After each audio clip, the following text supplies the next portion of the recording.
Crianças, tudo bem com vocês? Estamos aqui mais uma manhã para darmos mais uma aulinha do Evangelho segundo o Espiritismo. Hoje, dando sequência, vamos falar do capítulo 16, o item 8, Desigualdades da Riqueza. Eu vou fazer a leitura de iniciação, vamos fazer também a nossa prece e depois os comentários do Evangelho. Então, vamos pedir a Deus agora, neste momento, para podermos dar início a mais um estudo dessa manhã. Querido amado Mestre Jesus, espiritualidade amiga aqui presente, Dr. Erno, estamos agradecidos pela oportunidade, nesta manhã, de estarmos mais uma vez envolvidos, Senhor, em seus ensinamentos. Que o Senhor possa nos envolver com suas vibrações de paz, de amor e de harmonia. Então, pedimos a permissão, a espiritualidade amiga, mas acima de tudo a Deus nosso Pai, que possamos dar início a mais uma reflexão dos ensinamentos do Cristo. Que assim possa ser. Então, crianças, damos sequência ao estudo do Evangelho. Nós continuamos no capítulo 16, só que agora no item 8, que se intitula-se Desigualdade da Riqueza. E o Evangelho desta manhã vem dizendo isso para a gente. A desigualdade da riqueza é um desses problemas que se procura resolver inutilmente, quando se leva em consideração apenas a vida atual. A primeira questão que se reapresenta é esta: por que todos os homens não são igualmente ricos? Isso acontece por uma razão muito simples. É que os homens não são igualmente inteligentes, ativos e laboriosos para adquirir, nem sóbrios e previdentes para conservar. Aliás, é um ponto matematicamente demonstrado que, se a riqueza fosse repartida igualmente, daria a cada pessoa uma parte mínima, insuficiente, e supondo-se essa divisão realizada, o equilíbrio em pouco tempo seria rompido, por causa da diferença de caracteres de aptidões que se supondo a divisão possível e durável. Tendo cada um apenas o necessário para viver, o resultado seria o aniquilamento de todos os grandes trabalhos que contribuem para o progresso e para o bem-estar da humanidade. E supondo-se que ela desse a cada um o necessário, não haveria mais o estímulo que leva o homem às grandes descobertas e aos empreendimentos úteis. Se Deus concentra a fortuna em certos lugares, é para que dali ela se expanda em quantidades suficientes, segundo as necessidades. Admitindo-se esse raciocínio, pergunta-se por que Deus a concede a pessoas incapazes de fazê-la frutificar para o bem de todos. Essa ainda é uma prova da sabedoria e da bondade divinas, dando ao homem o livre-arbítrio. Quis Deus que ele chegasse por sua própria experiência a diferenciar o bem do mal e que a prática do bem fosse o resultado dos seus esforços e da sua própria vontade. Ele não deve ser conduzido fatalmente nem ao bem nem ao mal. Se assim não fosse, o homem seria apenas um instrumento passivo e responsável como os animais. A riqueza é um meio de experimentá-lo moralmente, mas como, ao mesmo tempo, é um poderoso meio de ação para o progresso. Deus não quer que ela fique muito tempo improdutiva, eis porque, incessantemente, a transfere. Cada um deve possuí-la para se exercitar na maneira de servir-se dela e provar que sabe utilizá-la. No entanto, como há impossibilidade material de que todos a possuam ao mesmo tempo. Além disso, se todos a possuíssem, ninguém trabalharia. Em consequência, o aperfeiçoamento da terra sofreria. Cada um a possui por sua vez. Assim, sendo, aquele que hoje não a tem, já a teve ou terá em outras existências, e o que agora possui poderá não tê-la mais amanhã. Há ricos e pobres, porque, Deus sendo justo, cada um deve trabalhar por sua vez. A pobreza é para uns a prova da paciência e da resignação. A riqueza é para outros a prova da caridade e da abnegação. Lamenta-se com razão o uso deplorável que algumas pessoas fazem das suas riquezas, as paixões desprezíveis que a cobiça desperta.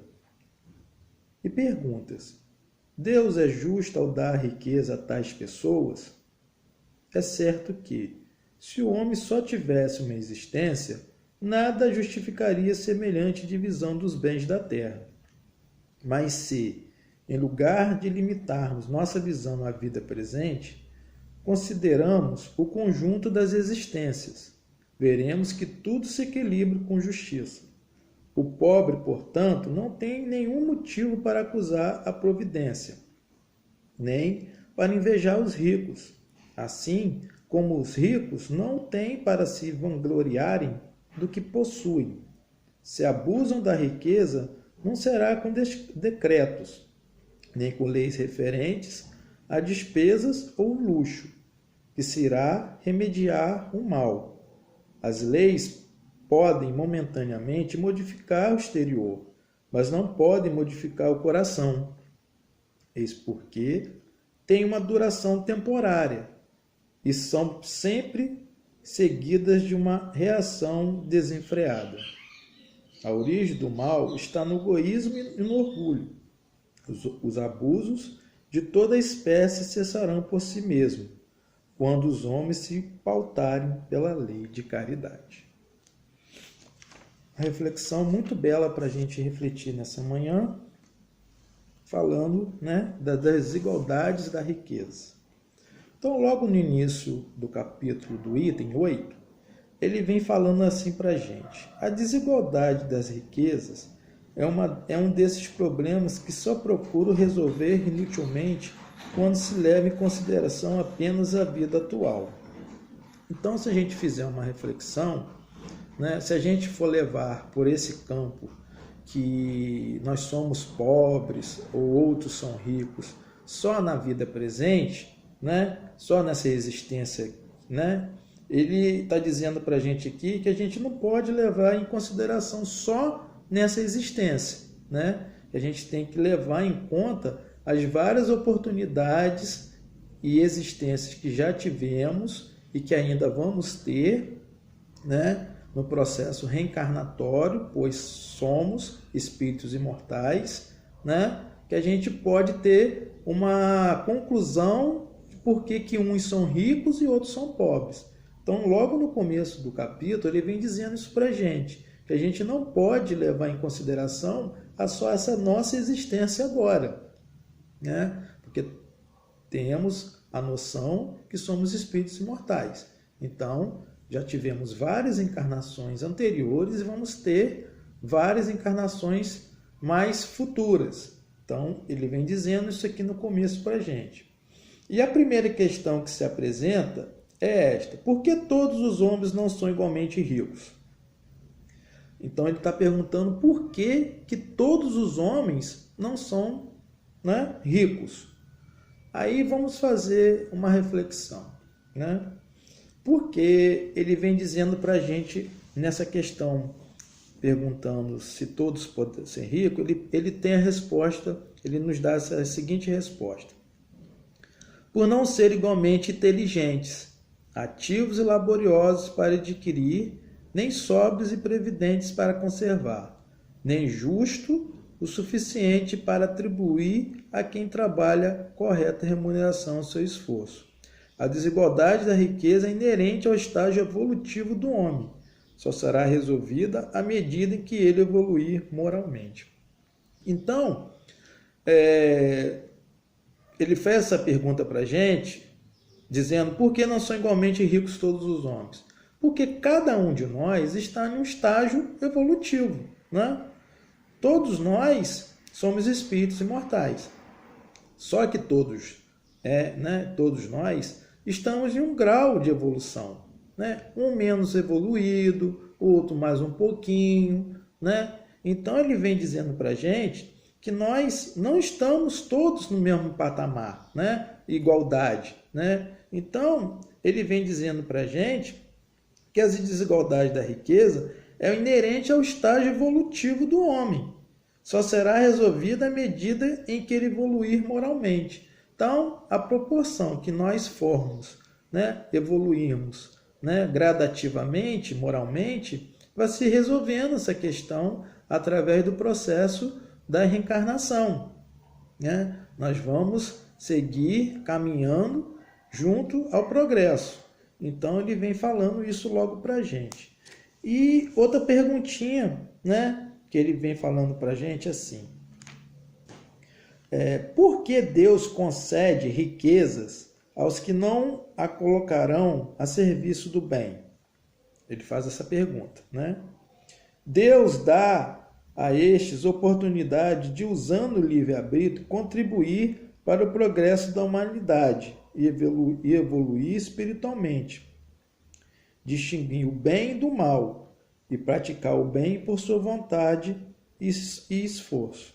Então ele vai perguntando para a gente por que Deus concede riquezas que não o colocarão a serviço do bem, né? Então, se a gente for fazer uma análise, né, por que Deus dá riqueza àqueles que não vão fazer o bem? Ele vai nos explicar que Deus nos dá a oportunidade de, usando o livre-arbítrio que a gente tem, né, de contribuir para o progresso da humanidade, evoluir espiritualmente, distinguir o bem do mal e praticar o bem por sua vontade e esforço. Então, ele vem dizendo para a gente que a gente tem o livre-arbítrio, né, para a gente escolher ou fazer o bem ou não fazer. Então, ele vai dizendo que para a gente a riqueza, né, ela é um atributo para o espírito, né, para ele passar pela prova da riqueza, para ele utilizar em questões de benefício ao outro, né? Mas ele vem dizendo aqui também assim, ó: não deve o homem ser conduzido fatalmente ao bem, nem ao mal, sem o que não fora mais senão um instrumento passivo e responsável como os animais, né? Então ele vai dizendo aqui uma questão de relacionar os animais, né?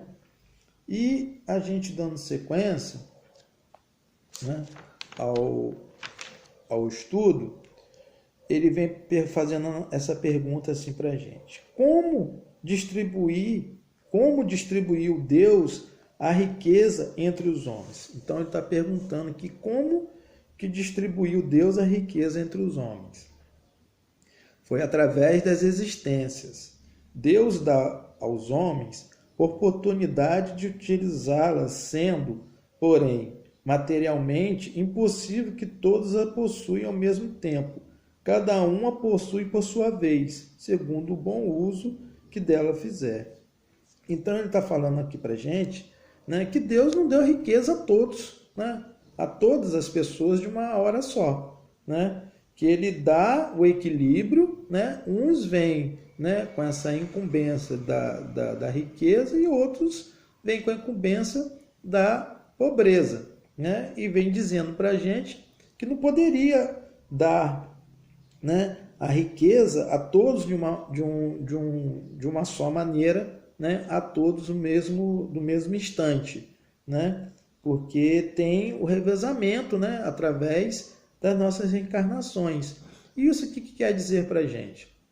Quando a gente vem, às vezes, né, uma família que já tem as condições boas, com dinheiro, né, e a gente às vezes não utiliza, né, esse benefício para se ajudar e ajudar ao irmão, né, ao próximo, a gente, com certeza, em outras encarnações, né, de repente vamos vir, né, num estágio de pobreza. Por quê? Porque na vida que nós tivemos oportunidade de ajudar, nós não ajudamos, né? Nós ficamos presos aqui ao orgulho e ao egoísmo, né? A avareza, né? Que são condições de imperfeições nossas como espíritos, né, imperfeitos, né, que não sabemos aproveitar. Então ele vem dizendo que nessa trajetória reencarnatória, nós, cada vez que viemos em uma condição, né? E aquele também que é pobre, ele não pode, né, ficar reclamando da pobreza, porque se ele hoje passa por algum momento de dificuldade, é porque foi um espírito ontem, em outra encarnação, que não deu valor, né, à questão, de repente, de ter posses, né, riquezas materiais, e não pôde, e não quis, né, ajudar e usufruir esse bem para o próximo. Então, é isso que vem dizendo para a gente. Então, por que uns são ricos e outros são pobres? Né? Ele veio dizendo para a gente que, devido às nossas reencarnações, nesse jogo das reencarnações, que cada vez que reencarnamos temos uma situação, né? Uma roupagem nova, né? Com condições novas, né? Porém o espírito é o mesmo, né? Mas as condições vão variando. Então, se hoje estamos em uma condições melhores, é para a gente dar, né, mais condições de usufruir melhor essa riqueza que ele vem dizendo aqui, porque a riqueza é momentânea, né? Tudo que nós temos, né, é momentâneo, nós estamos usufruindo, não é definitivo, né? A gente não tem essa definição das questões, né, materiais. Então, quando a gente vier numa família que, de repente, com espíritos com condições melhores, que a gente possa usufruir para ajudar o outro que precisa, né? Usufruir desse benefício para a ajuda nossa e do próximo também.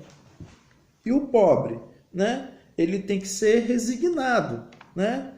Ele tem que ter resignação na condição que ele veio, né? E ter aquela incumbência, né? Que ele está passando por aquelas dificuldades, não é porque Deus é injusto, é porque ele não aproveitou, né, em outras condições, né, a riqueza que de repente Deus deu a ele. Então ele vem dizendo isso para a gente. Aí ele vem fazendo essa pergunta para a gente também. Quando a humanidade conhecerá uma distribuição mais justa da riqueza? Então ele está dizendo, quando que a humanidade, né, conhecerá uma distribuição mais justa da riqueza? Aí a resposta: quando os homens se regerem pela caridade, eliminando seus corações, o egoísmo e o orgulho, haverá mais equilíbrio na distribuição das riquezas, desaparecendo da terra os extremos da riqueza excessiva e da miséria absoluta. A origem do mal reside no egoísmo e no orgulho. Os abusos de toda espécie cessarão quando os homens se regerem pela lei de caridade. Então ele está dizendo, né, para a gente que quando nós vamos reconhecer, quando, né, a gente se praticar, né, reagir, né, pela lei de caridade, né, eliminando em nossos corações o orgulho e o egoísmo, que são essas duas chagas, né, que atrapalham o nosso desenvolvimento moral do espírito, né? Então, quando a gente tiver um olhar mais caridoso com o outro, né, que a gente vai se livrar um pouco mais dessas mazelas que acompanham a várias reencarnações nossas, né? E ele vem fazendo outra pergunta para a gente também, assim, né? Como podemos contribuir para tornar menos injusta a sociedade em que vivemos? Então, como que nós podemos contribuir, né, nessa sociedade de desigualdades que vivemos? Se nos foi dado possuir bens, devemos utilizá-los em benefício do próximo, gerando oportunidade de beneficiá-lo com trabalho digno e lembrando sempre de que o supérfluo não nos pertence. Se nós encontramos privados de riquezas, cuidemos de harmonizar tesouros de paciência e resignação, buscando no trabalho e na prece a superação de nossas dificuldades, sem deixar de lutar com ânimo firme por melhorias e progresso em nossas vidas. Então ele vem dizendo para a gente, né, que é para a gente ajudar, né, as pessoas, e se tivermos condições melhores, e se também não tivermos condições melhores, que a gente, mesmo assim, que a gente possa ser resignado, né, e que a gente possa fazer esse ato de caridade, né, e de abnegação, como ele disse aqui. E falando mais um pouquinho, né, qual o objetivo dessa questão, né, da riqueza, né, e da pobreza? Aí ele vem dizendo para a gente, né, que a riqueza é um instrumento usado por Deus para induzir a humanidade ao progresso, sendo que a desigualdade da sua distribuição decorre da própria desigualdade de caracteres dos homens e da necessidade deste em relação à sua posse. Então, nós espíritos, né, em condições que viemos, é necessidade do nosso espírito para a aprendizagem. Então, se viemos ricos ou se viemos pobres, temos que ter a noção que são condições que Deus nos dá para podermos evoluir, independentemente, ou rico ou pobre, né? Ou rico, para que a gente possa ter mais condições de ajudar ao próximo, né, nesse ato caridoso, né? E ao pobre, que a gente tenha a reflexão de ser resignado, que em condições, né, anteriores não soubemos, né, botar em prática a condição que Deus nos deu.